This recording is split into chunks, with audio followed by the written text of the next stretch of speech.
Imagine this for a second. You're standing in a kitchen.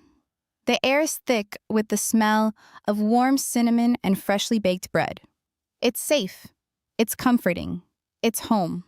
But then, you look down at the counter, right next to a perfect tray of gluten-free muffins, and there's a map that shouldn't exist. And suddenly, that smell of baking is overpowered by the scent of smoke. That is exactly the vibe. You've captured it perfectly. That is the precise intersection where this book lives. It's that jarring, delicious contrast between the ultimate comfort zone and the creeping realization that something in this town is very, very wrong. It's a hook that grabs you immediately. We are talking about Paws, Pastries, and a Past Unburied by Becky Bakewell. And honestly, just the title alone promises a chaotic kind of fun. But before we dive into the mystery, why does this specific setup, a bakery, a small town, and a murder, work so well? It feels like a trope we've seen, but this one hits differently. It hits differently because of the energy. I read a mountain of mysteries every month, but Bakewell does something special here. She takes the cozy mystery framework and injects it with a double shot of espresso.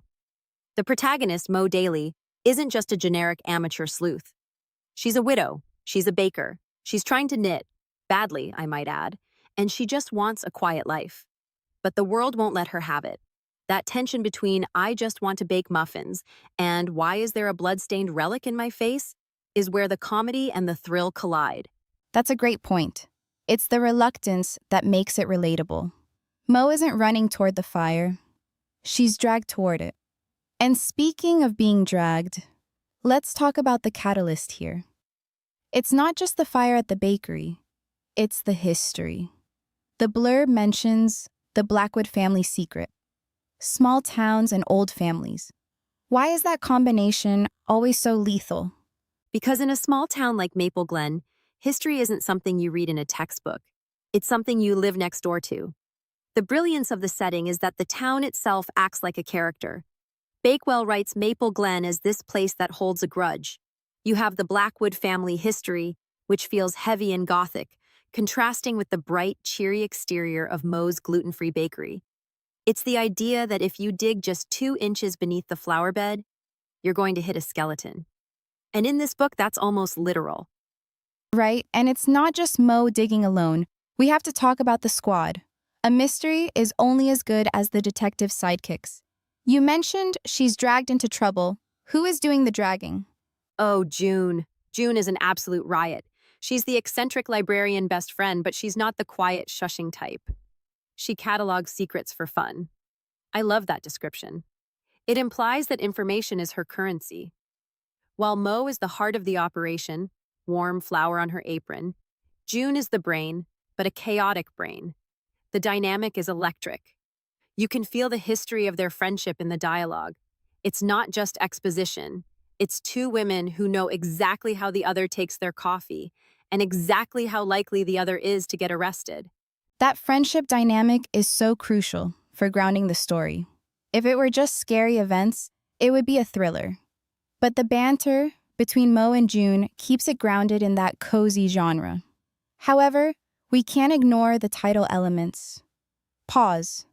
We need to discuss the animal kingdom's contribution to this investigation.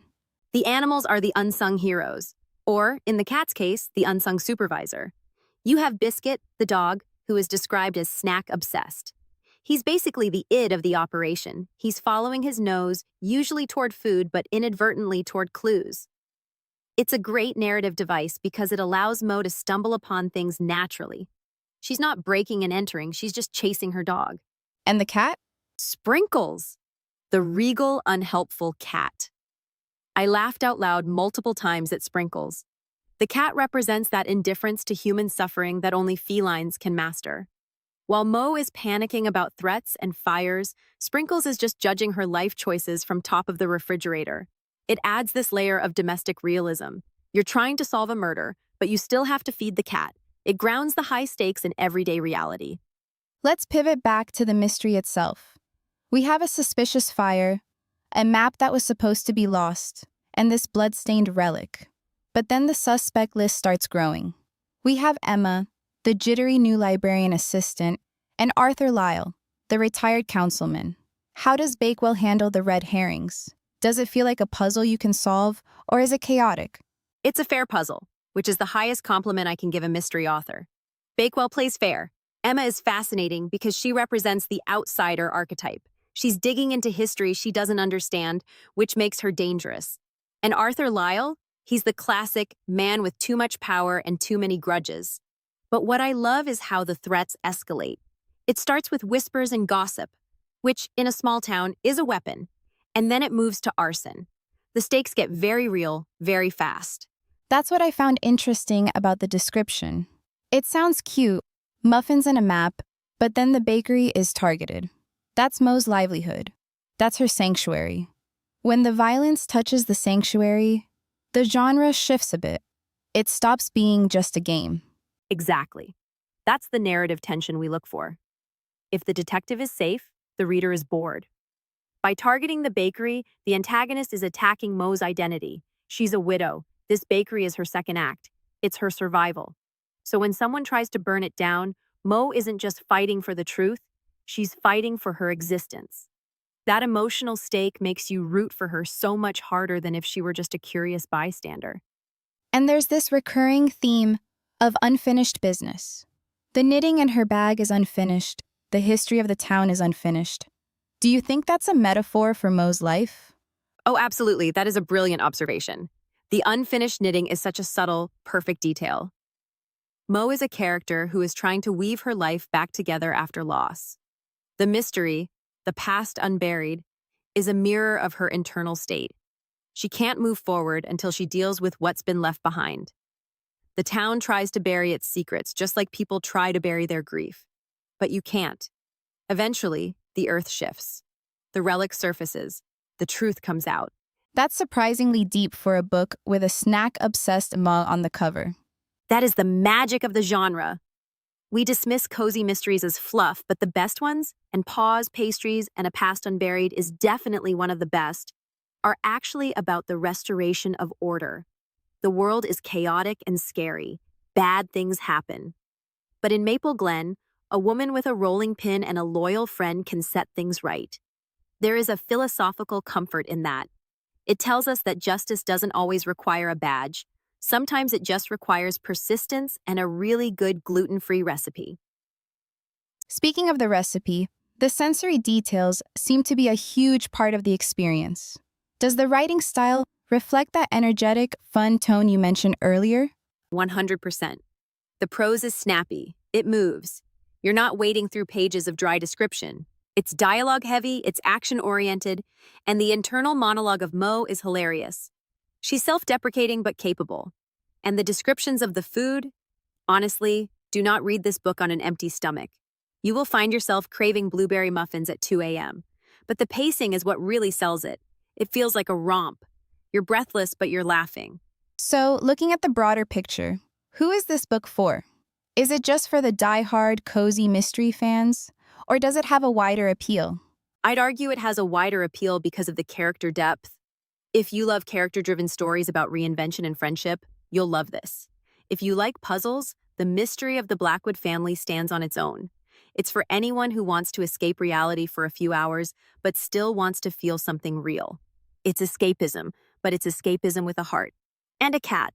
Always the cat. You know, as we wrap up, I'm thinking about the future of this series. The ending, without spoiling it, does it leave room for more? Because Maple Glen seems like a place with a lot of skeletons.